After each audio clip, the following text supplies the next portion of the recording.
got a Charlie Mike. Yeah. Let's go. Yo, what's going on, everybody? Welcome back to another episode of the Charlie Mike Show. As always, I'm your host, Raul. and your co-host, William. Yo, what's going on, y'all? It just gets funnier because it is weird. It's weird to hear it. You know, we still are known for Charlie Mike the podcast, but we are transitioning. We are the Charlie Mike Show because this is what you get here. And we're coming to you from the Pearland Podcast studio, located just south of Houston, Texas. Yes, sir, man. What you been doing, man? Hey, we're knocking out interviews today, I bro. know. It feels good. Yeah, it does. It does. Life is good, man. I'm blessed. You know, the interview before this was Trevor Neal. We got to get two of them done on the same day. We still got the live shows going on, so we'll schedule live shows on Fridays. Because it's funny, bro, that, you know, we were doing live shows, and then we moved to pre-recorded, you know, getting better there. And then it was like, we kind of missed a live show, so we were just like, let's just start doing lives on Fridays. Yeah. you know what's crazy is today on Facebook, a memory popped up. I think it was 1 year or 2 years ago where we were at Ricky's. Yeah. And just like, it's a camera view of an interview, and I'm like, holy Yeah. Talk about upgrade, you know what I Yeah. mean? It's insane. Yeah. So, man, definitely. That's what's up. Yeah, it's good. So, thank you all for following along and continuing along this journey and allowing us to bring on guests that we find interesting. If you want to be a guest on the show, or if you're interested, or if you have someone that you want to highlight, like, hey, you know what, this guy would be a great person, or gal, you know, there's not enough representation for female veterans, send them my way, William at charliemikethepodcast.com.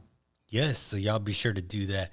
Now, we have a guest in the building today, and I tell you what, this guy is one of a kind. He is like no other. Man, Joe, so what do you like to go by? Joe is cool? Joe is good. Yeah. Thank you.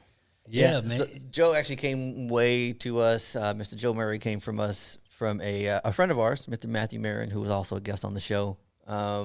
He's been doing some work with us. We've been working together, collaborating, and it's been an interesting ride. And you know, as we get to know him more, we're like, okay, how do we get him on the show? Let's do it. Yeah, definitely. He's a good dude, man. Because I know we've talked about, you know, where you've come from, but we never really dug into like Joe's story, because Joe does a lot. Yeah, sure. Like, he's not here. You do a lot, Joe. Yeah, thank you. Yeah. All right. So take us back, man. What did you do before the military? So I was born and raised in Texas, raised in San Antonio. Bravo. And Texas. Yeah, Texas. And it was pretty sheltered, actually, pretty sheltered suburban life.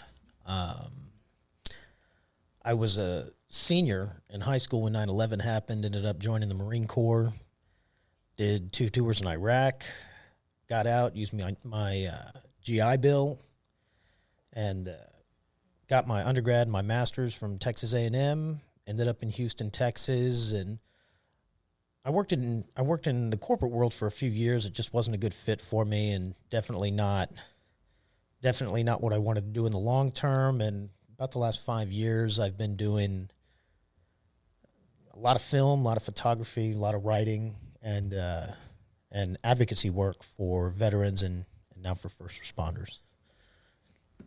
That's a heck of a history, bro. Yeah, it is, man. So let's go back. We're gonna start off with 9/11. So you were a senior in high school.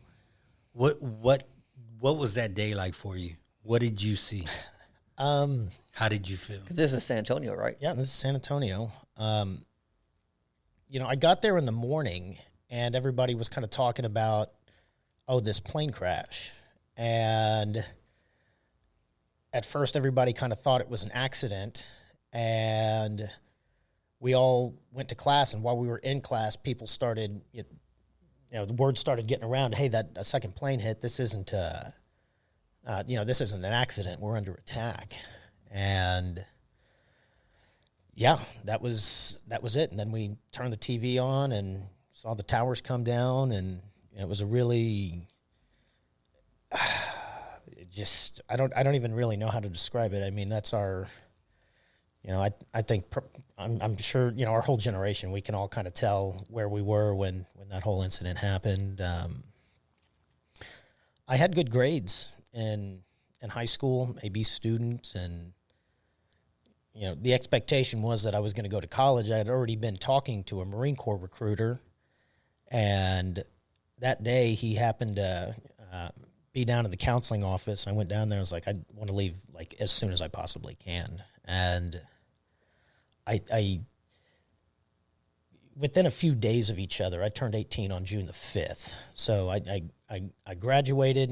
I was still 17. I think I turned 18 like the next day. And that day I got on a bus and left for boot camp and started boot camp on June the 9th.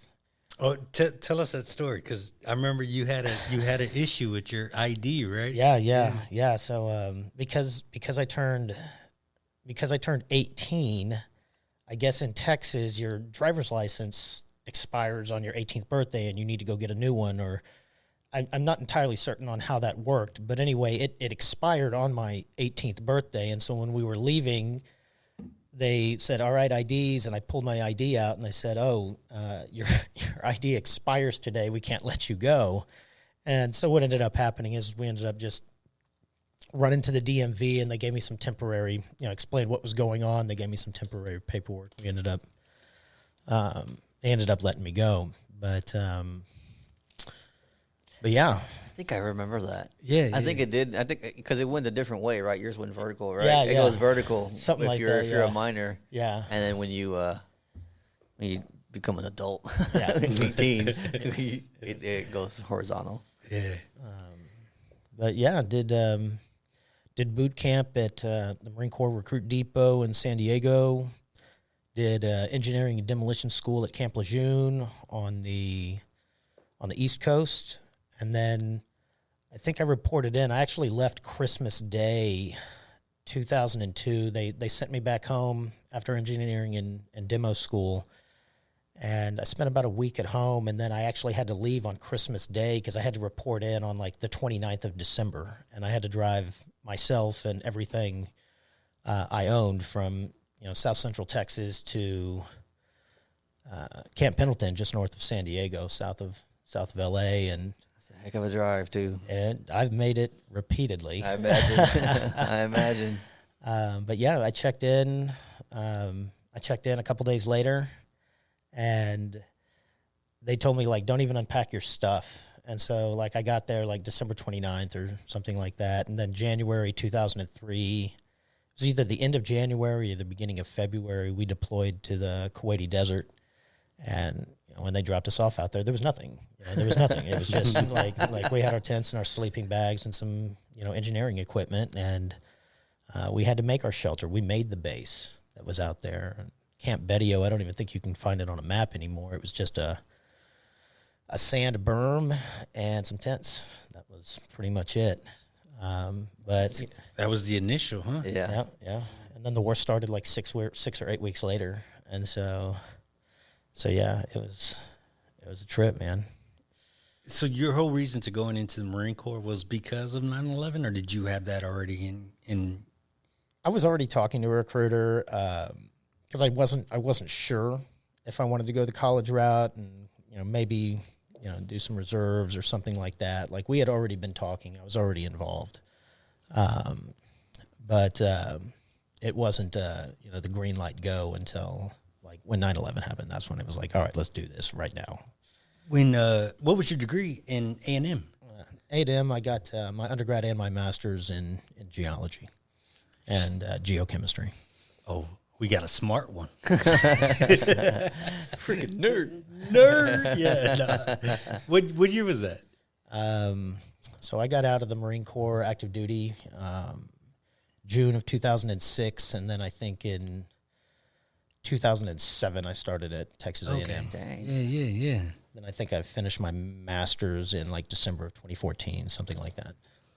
Dang. So let's go back. So you were in Kuwait. You make the initial push. How many deployments total did you do? I did 2 deployments. Yeah. I did the initial push in March of 2003. It was one of the running across literally running through a burning oil field in the green chemical suit, and Good times. It was something else, man. I'll tell you what. It's not something you forget. I imagine, and I know, like even when I joined was after, right? After the push, after the initial invasion. So there can't be a whole lot of you guys out there, or too many of folks who have that experience of crossing it. And when you do, our last guest was sharing some of the same things, like that shared struggle. Like, do you still have or keep in contact with a lot of those guys that you went with? Oh yeah.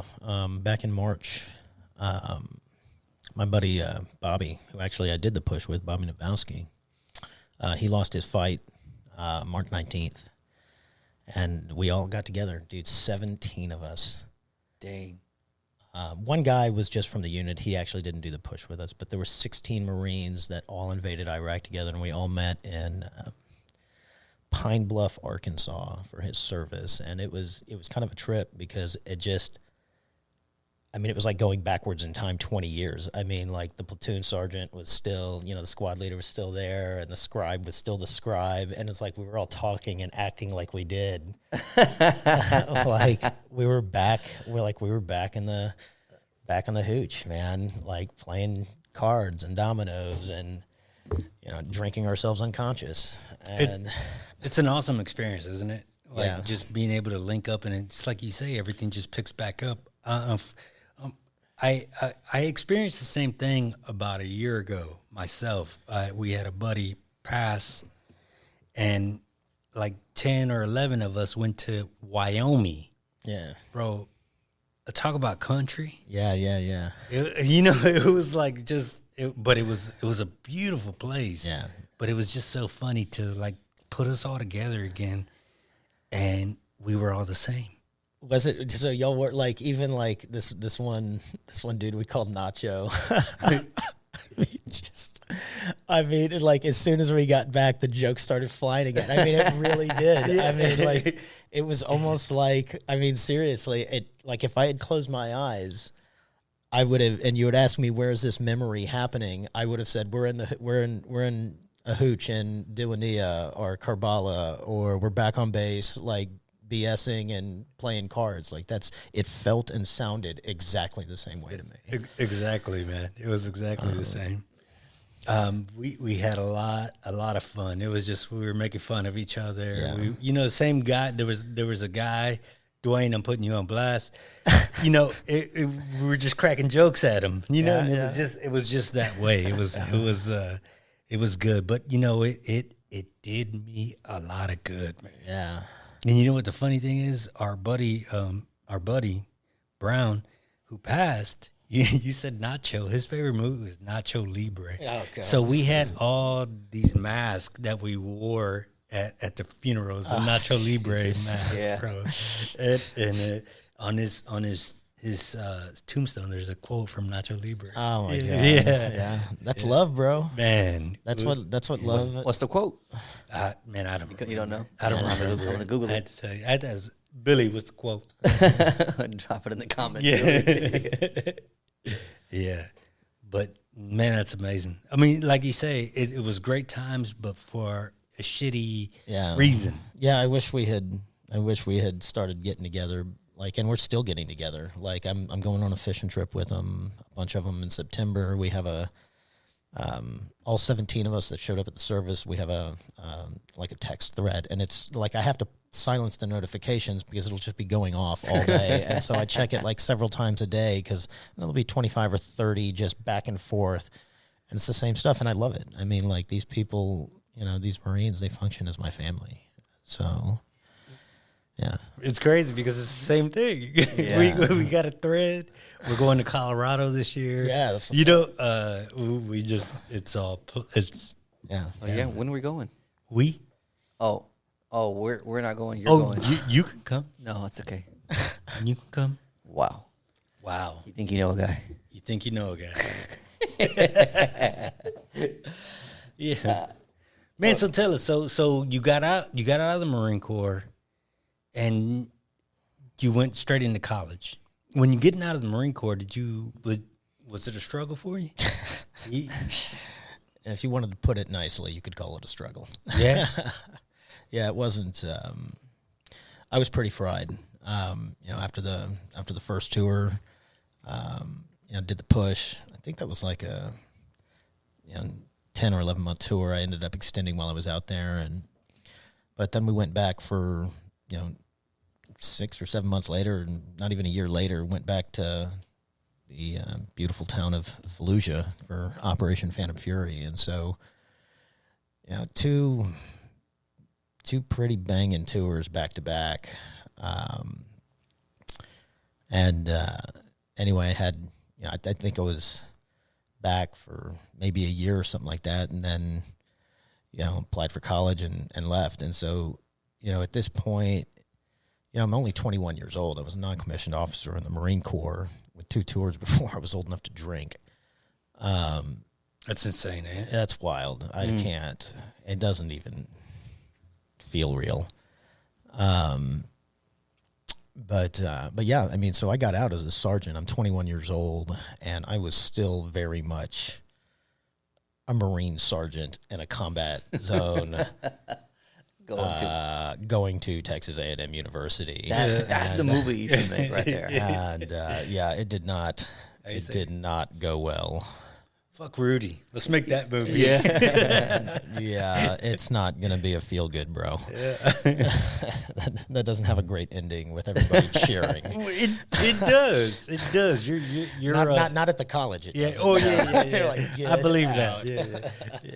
Okay, it makes sense. Yeah, you aren't being carried off the field in that one. Huh? No. Well, you might be. Yeah, not in a good way. Yeah. I did leave with 2 degrees though, so There you and I go. am, and I'm very, very grateful to Texas A&M. It was a very difficult time of my life, but if you're going to go through that, I'm just so grateful I got to go through it there with those people, because the culture of kindness and politeness and it was what I needed, and it was pretty steep learning curve, but I thank God I ended up there and not somewhere else. Texas, baby. Yeah, heck yeah, man. Heck yeah. Yeah. That's a good deal. I think what advice would you have for folks that are getting ready to transition and looking to go into school? I'm not sure I'm in a good place to be giving people like life advice. Oh, let me put it this way. You've experienced it, right? And at the time, you didn't have, more than likely, the resources that we have now. Yeah, no, definitely Right? not. The culture's different. The culture is completely different, right? So, what can you say about your experience going into college that you're like, you know what, if I have to do it again, this is something that I might change, or I might try this instead? I can tell you that what I did, I can tell you what I did, and I guess you can maybe draw your own conclusions, but I was drinking like really, really heavily at the time, but I was a very high functioning, I was getting, very good grades, nearly straight A's. But like my addiction, I had 3 addictions at the time: alcohol, exercise. I would exercise until I'd injure myself. And school.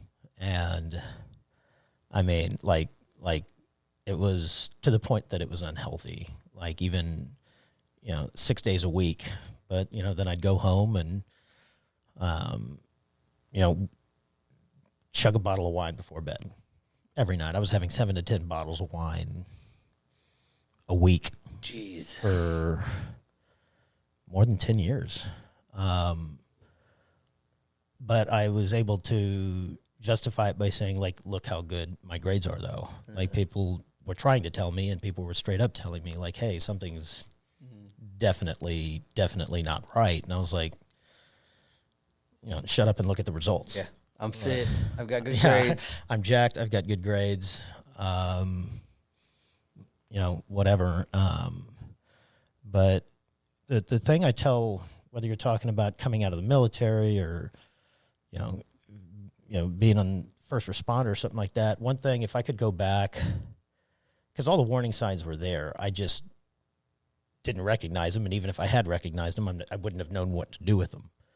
The thing to watch, it's like in my own personal life, I do this today. In fact, I'm leaving on Saturday because those red flags are popping again.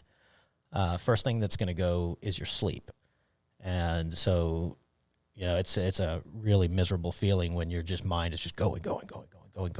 And so, that's the first thing that goes. And then the second thing is going to come some sort of substance. It can be alcohol, it can be marijuana, it can be, God help you, some other drug or whatever else. That's the second thing that comes. And then the third thing that comes is the anger.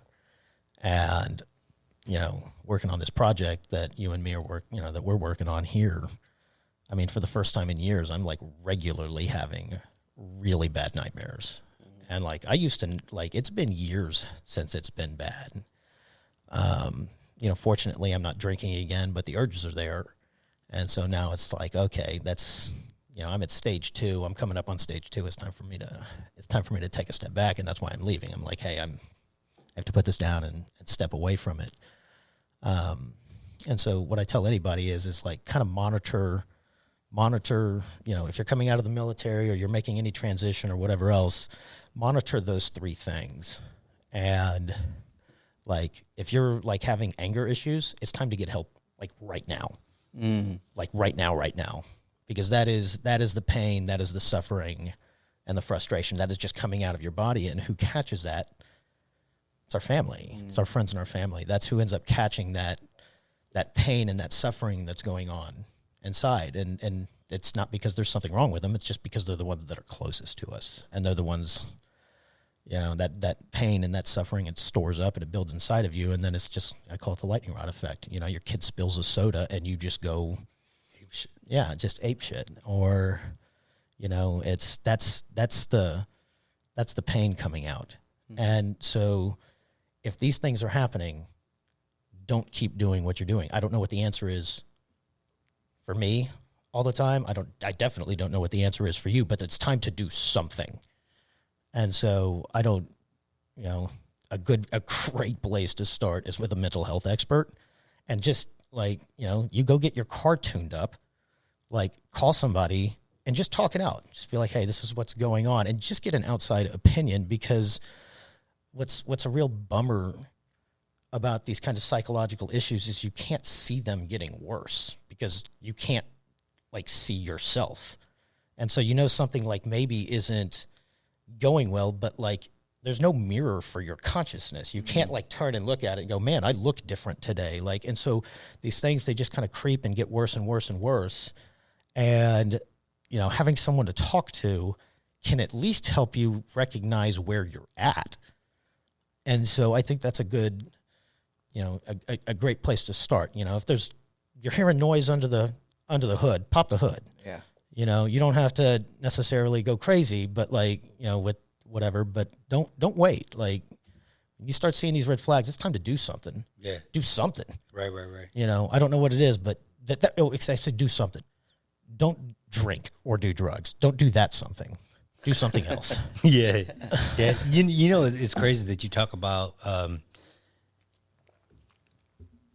you're well-spoken, and you have a lot of knowledge, and it comes out when you speak. And I love that talking to you. We talked about, we're working on this project, and with this project, when you initially brought me everything, I submerged myself in it. Yeah. Bro, like night and day, I was just listening. And Yeah. I'm a different type of person. I live on positivity, and I live on happy thoughts and and things like that. So I didn't catch myself. And I think we spoke on it, right? Yeah, you and me. Yeah. And I was like, man, I think something's up. Yeah. Because I was listening constantly, just so much trauma and craziness in the world that I was bringing back my own shit. Yeah. And that's why I told him, I gotta step back a little Yeah.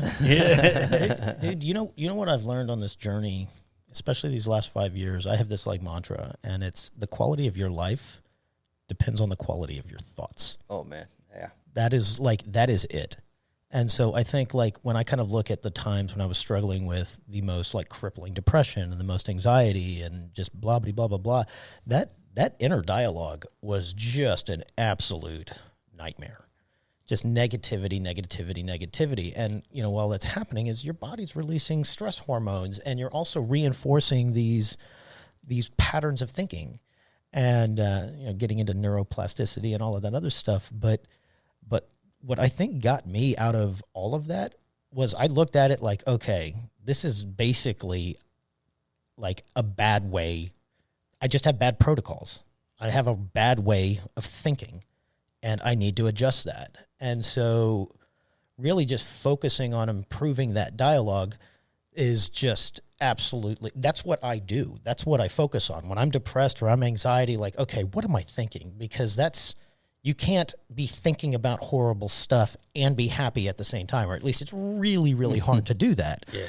And you and me going through these you know, interviews with the first responders and hearing just the tragedy and the suffering, and it's not like we're just seeing, it's not like, oh, we heard a news report. We're doing it for like 8 or 10 hours a day. And then like, no, that On was repeat. Dude, the Spider-Man pajamas one. That one broke me. Dude, I told him about that one. Dude, I like, bro, that episode took me offline for like a week, dude. Like I guess it was an anxiety attack. I don't even know. Yeah. Like, I remember finishing it up the next day. I was trying to drive somewhere, and then it was just like, it was like someone just kicked me in the chest. And I was driving my car, and like I pulled into like a Denny's parking lot. And I mean, I don't think I could have passed a field sobriety test. In fact, I'm sure I can't. I don't even. And I mean, I guess it was an anxiety attack. It was just kind of all of it, you know, I mean, just all of it. And then, you know, you work on it all day, and then you can't turn it off, and then you dream about it. And then it's like. And so for those of you that don't know what, you know, we've been hinting around it, and can you, I mean, I don't know how much information you can disclose yet, because what we're discussing is the effects of PTSD and trauma. Joe's working on it on a documentary series. Yeah, I think that what we're going to call an investigative audio docu-series. Right, okay. And so he's interviewed first responders about what they've been dealing with and and how they deal with their trauma. And it gets deep, you know, because they deal with a lot of stuff that not everyone, not even vets, really deal with. And Raul has been listening to these same recordings, and they've been working on editing and cleaning up the audio and making sure it sounds great and they present it correctly, you know, to honor the folks that have shared and those who they're representing. So if you're curious about what it is they're working on, that's what it is. It hasn't come out yet, but we'll let you guys know when it does. So to kind of put a nice bow on this, you talked about some of the red flags. First is sleep to go. Then you'll start to notice your addictions, and you've mentioned addictions as different things, you know, whether it be alcohol or other drugs, but it can be anything. Yeah, it can be working out. It can be video games. Yeah. It can be video games. It can be work, and like video games and work are very, very, and exercise can be like, and you should be exercising at least, you know, an hour a day, 45 minutes. But like, I was like 3 hours a day, you know, or on days when I didn't have like work to do, like fill it with working out. Yeah. And then the last flag is anger. Anger will show itself. And so if you don't see those, so if you're out there and you're like, what is he actually talking about? Like, sleep is hard for a lot of folks. Yeah. Raul. Sleep is hard for a lot of folks, but sleep affects so many things. You can go without food longer than you can go without sleep. Yeah, absolutely. So it takes up a third of your day. You know what I mean? Like, all of this stuff revolves around sleep. And so if you're starting to notice you're not being able to sleep as well, that's one of the things that we encourage you to get back to. Yeah. Man, we were coming back. We went to go eat at Killen's Barbecue down the road. Oh, yeah. This one day. And we were coming back, and I kind of had like a anxiety/panic attack in the car over something stupid. Like, I forgot what. We were going to get shakes or ice cream, and we couldn't decide where we wanted the shakes or ice cream from. And I fucking was like, I was like, I gotta leave. I said, I just want to get back to the office. So we got here, and I took off. Yeah. You know, I just like needed to like. Yeah. Didn't say nothing or anything. Just said, grab this stuff and was like, I'll be back. Yeah. And maybe he did did say you have your something. family with you, or no, It was us. it was It us. was us. Yeah, y'all? It was us three. it was me, him, and Jelly. Yeah. Yeah, and We were gonna do something, and he was like, And- "Nope, just take me back to the office." And that's and that kind of thing would tell me, like, for me, when that stuff starts happening for me, like sometimes every now and again, but like when it starts happening as a pattern, like that's when it's time to do something. Like, get it when it's small. You know, a little bitty trash can fire is way easier to put out than an entire building fire. oh yeah, And so, like, for me, listen to those red flags and take them seriously. And a good place to start is by talking to a professional or a peer support group. You know, if you're a police officer or a firefighter, call your peer support for the love of goodness. You know, but it's you know, everybody's journey is going to be different, and everybody's experience with PTSD is going to be different. So everybody's might be, your might be different, but as a framework for most people, like, I think if you watch your sleep, your addictions, and your anger, I think that is a solid framework to start with. Now I want to ask you. Now you can say, okay, that's something we don't want to discuss, or it's up to you. How do you feel about therapeutics, psychedelics? Yeah, you know, it's a field of research I've been interested in and been following, and it's showing a lot of promise. I wish that the the powers to be, the federal government or whatever, it seems so promising. I think that I'd like to see a lot more funding and research into this, and if it is, we're looking at initial results, we're looking at relatively small data sets, but these data sets and the results are just so encouraging and so promising that I think I can't remember if it was Harvard or Berkeley or something like that, but one of the doctors there said, this is the greatest breakthrough in mental health, like the same thing like antibiotics was for disease. It's funny because it's not like it's new. It's just the first time that it's actually being studied. Yeah, studied. Studied. And I think there might be a population of folks out there that'd be willing to, volunteer. To me. There's already extensive studies, and I remember seeing that they were looking for volunteers on several of them. And I'm not to be political or anything like that, but one of the local congressmen, Dan Crenshaw, came up with a bill. And it's exactly that, to study the effects of psychedelics when it comes to veterans. And it's got a momentum behind it from Republicans and Democrats. It's not like one is saying the other one. They're both agreeing on it. And we all know that never happens. And it's about helping our heroes and helping our vet. I didn't necessarily mean heroes, because that's not what I am, but I meant like our veterans, our first responders, our firefighters, we got EMTs, nurses, doctors. Anybody, even like kids that grew up in bad neighborhoods, or somebody grew up, had domestic violence or sexual violence, and if they could benefit from the treatments, I think it just needs to be closely and properly monitored. Until we can determine it's how safe and effective it is. Just right now, I'm concerned that there's a lot of stuff out there and a lot of people that just don't have scientific or medical backgrounds administering really substantial doses, and so it just the sooner we get the scientific method behind it and the funding behind it, I think the better everybody will be. So you heard of a nonprofit, right? Heroic Heroes? Heroic Hearts. Heroic Hearts. Yeah. The one that's giving psychedelics to veterans? Yeah. Well, they're doing trips. They're taking trips to South America. Yeah. Oh, yeah. No, there's I've been in contact with one of these organizations, and I've done some work. And, yeah. My number. Let them know. Tell them to call me. Well, there's an organization I'm associated with, and I can't release a lot of the details yet, but I am working on when I'm done with this project, there's a good chance that's going to be my next one, is investigating the use of psychedelic treatments. We're in. Hey, bro, you need a cameraman and an audio guy. And you need someone to document the series. You need a guinea pig. I am here for you. I mean, and you know, just to disclose, you know, I've been to several of these ceremonies right now, and I have photographed and videoed and done interviews with people that were receiving these treatments, and I'm just not. We're not at that point in the project where I can really start releasing details. No, it's all good. We're just not there yet. I was just more curious about it because we've had several guests come on, and you know, one of them is a huge advocate for it. Live American Yogi is his brand. He's a T-shirt brand, and he does a lot of work with Heroic Hearts, and I just think it's so curious because you know, there's more and more awareness coming about it.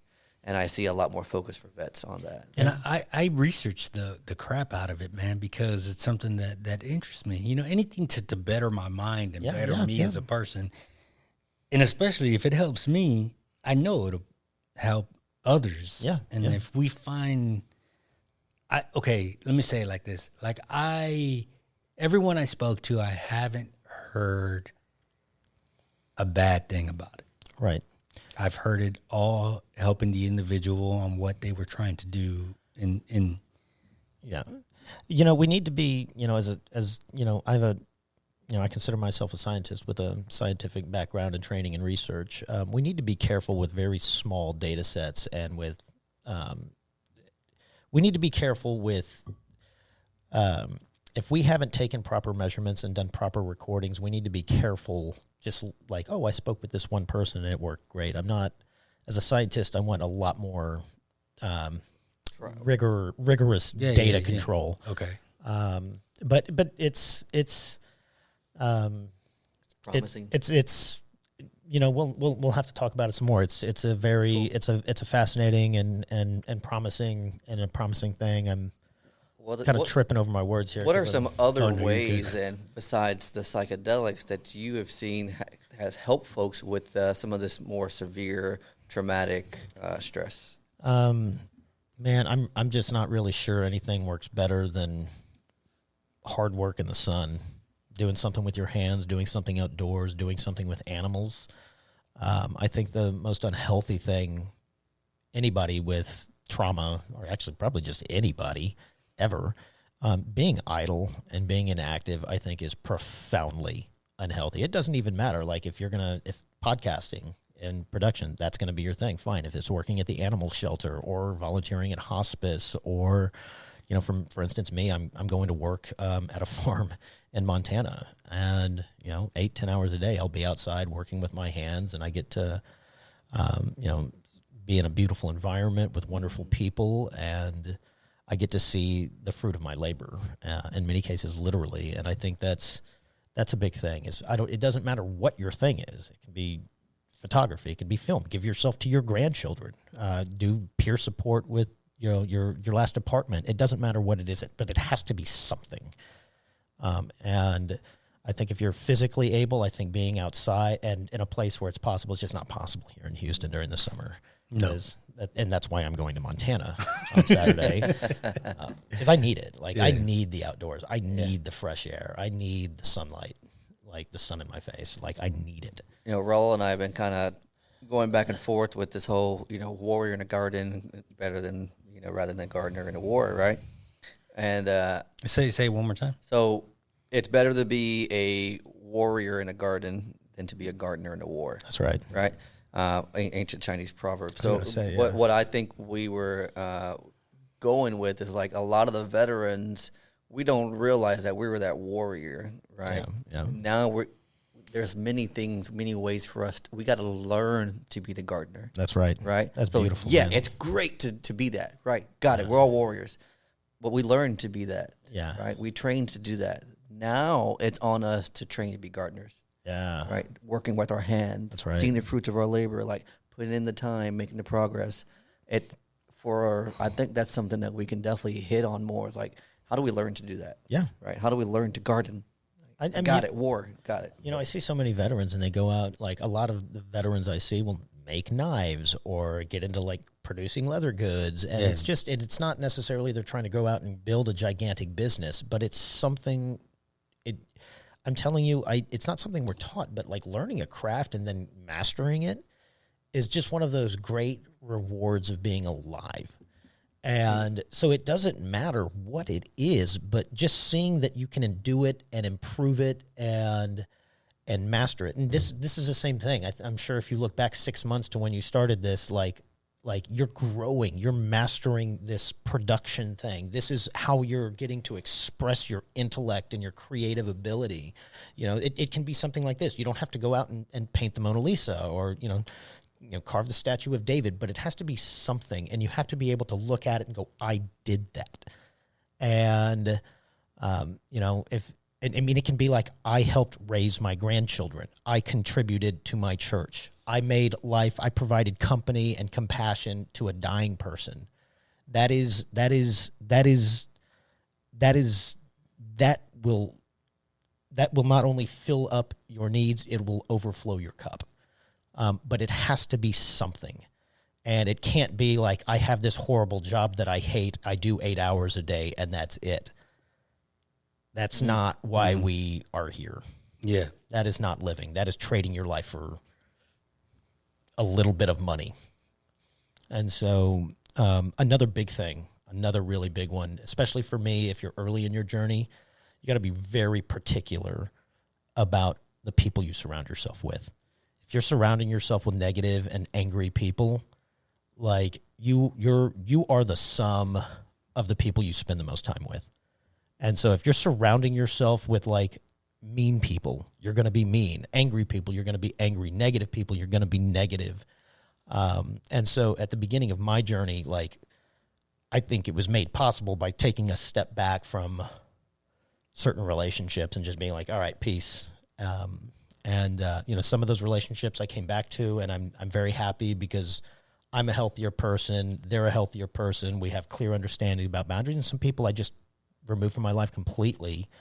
And in fact, one of my biggest regrets in life, if I can look at several relationships, if I had the wherewithal to end those relationships sooner, how much different my life would have been.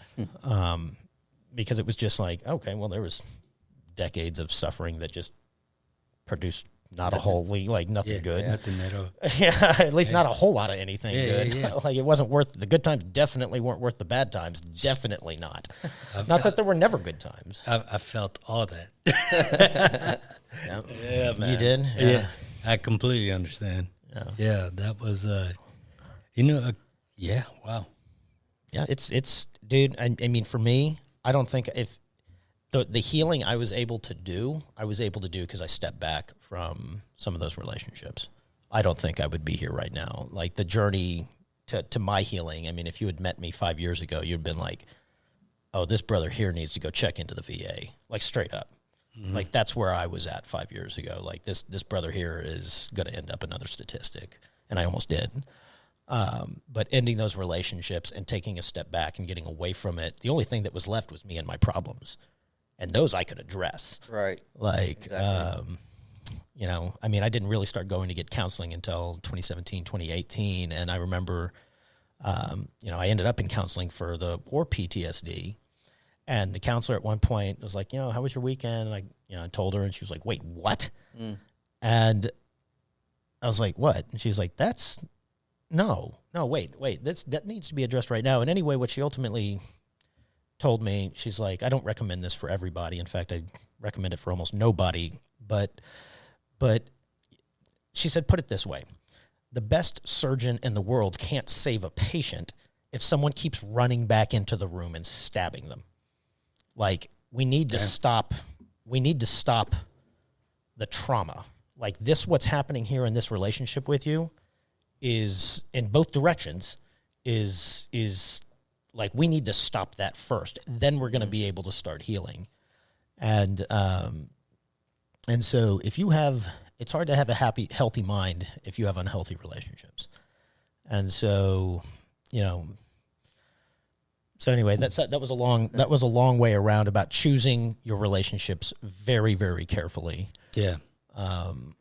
No, because, before, when I was at that nonprofit, I was also a financial coach, and that's what we used to say when it came to credit cards and getting out of debt. It's like, in order to get out of the hole you're in, stop digging. Stop digging. Stop digging. And when you can stop digging, then you can start to fill the hole. And that's what I hear you saying too, just in a different context. Yes, right? yeah. One's Like, with look, relationships and one's with finance. And, Exactly. and they're both, I think it's true in both cases. And when you say relationships, it's not just relationships like Romantic. friendship. Yeah, not just romantic Oh, no, relationships. yeah, no. It's friendships, things like that. You know. I mean, yeah. And to be clear, it's you have to be brutally honest. And so if so I had it's a little complicated, and I need to be clear that the problem was me. Okay, and that when it comes to your relationships, I am the common denominator in all of my relationships. Okay, and I remember this phrase, and I'm gonna mess it all up, but it said if you think everybody around you is a jerk, it's you. You're the jerk. And I was I had these family relationships that were going really, really, really bad.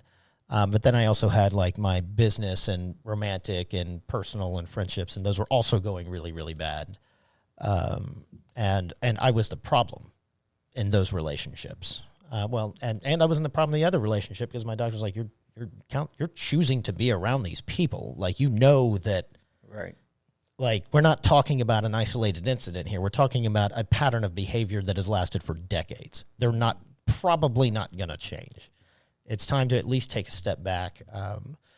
But yeah, focusing the investment I made, and I don't have the right to give anybody relationship advice because I'm so bad at it. But honestly, I just go pick up the books. Pick up the books on relationships and conflict resolution and negotiation, and like that's literally all I did was just picked up the books and read them and was like, okay, what I learned growing up was not a good strategy. Yeah. That's not it. I need to find a better strategy. And so if you're improving yourself is something that should never end, and you should always be trying to do it. It's a journey. It's not a destination. And if you're putting in the work and you're taking ultimately responsibility for what's going on, things will continue to get better and better and better over time. And so I wanted to clarify that anyway, that's what I was trying to say is like, with all of the relationships, I wasn't trying to blame everybody else for my relationships.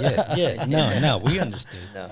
We, So you mentioned books. I love books, but do you have any that stand out? God. Or any that you go back and reread? Oh yeah. What was it? 7 Habits of Highly Effective People. Yeah. The whole Dale Carnegie series. I know it sounds ridiculous, but if you're, They're like timeless classics, man. the thing is, not all of it is going to transcend time very well, but it is a great framework to start from, especially if you're like, okay, nothing's working. I don't know what I'm doing. If you just pick up a couple of these books and just do what they say, like it's actually like almost immediately. Yeah. And then you start to do what they say, then you make it your own. And then you make it your own. And that's where like the magic just happens. Yeah, Like, hey, here's their framework. Then you do it. Right. Yeah. Like I'm reading The Richest Man in Babylon. Ooh, yeah. Classic, and it's like so old, but I'm like, man, these are like just timeless principles. Live on less, and like, put money away, start to invest it. It's just funny. Yeah. Like, these things haven't really changed that much. No, and the thing is like so many of us just weren't taught the fundamentals growing up. At least we didn't learn good fundamentals, and so I don't know which book or which philosophy or whatever it is but just go out and just make a point. If you're just picking up books and listening to lectures, watching YouTube with the intention of I want to grow as a person, I am ultimately responsible for myself and my relationships, just doing that, you'll grow. That's watering your garden. That is it. And so like things will get better, and I feel like I'm like. That's right. You got that talk going now, brother. Well, I want people to know that it does get better. Yeah. You know, and I mean, for most of my life, I thought I'm just going to be miserable, and I'm a broken human being. And you were okay with that at one point. And yeah, well, I say I was okay with it. I was just, you know, I was like, something has to change, and I think that taking ultimately responsibility and then just making an effort, a consistent effort, like anything else, you know, and so yeah. Yeah, man. That's phenomenal. I mean, I'm motivated just hearing that. I want to go read my books now. Go ahead. Go back. No. Nah, man. But hey, we wanted to say, man, thank you for everything. Thank you for coming in and chatting with us, man. Thank you for giving us this opportunity to work with you. Yeah, man. You know, it's an experience. I'll tell you that, man. It definitely is. You know, Most of the people that work with me, they're like, yeah, that was interesting. That was an experience. Nah, but you're a good dude, man. I'm glad Matt hooked us up. Yeah, me too, man. Yeah, he's crazy. He's an individual. He's someone else too. Yeah. So 2 last things for you. First, you know, like Roll said, thank you for your time, man, and being present. Really appreciate it, man. You do bring a lot of value. You say you're a lot, man, but this was a lot to a lot of value. Like really was. Thanks, man. So I really appreciate your time and you sharing that with us. So how can someone follow along with you or get in touch with you? If you want them to. No, yeah, I don't. I'm like so bad at this. I should be better. I don't have I have my own personal Facebook. I need to make all of the. I've had probably 100 people ask me for my social media, and I'm like, I just don't have one. Yeah. And so I need to do that. Cool. But yeah, so you can't get a hold of me. Okay. Good. Yeah. That's fine. They can get a hold of you if somebody wants to. There you go. There you go. This is my. Hey man, can you get us in touch with that guy, that Yeah. Joe guy? We got you. Yeah, reach out to us. We'll get you in touch with Joe. Yeah.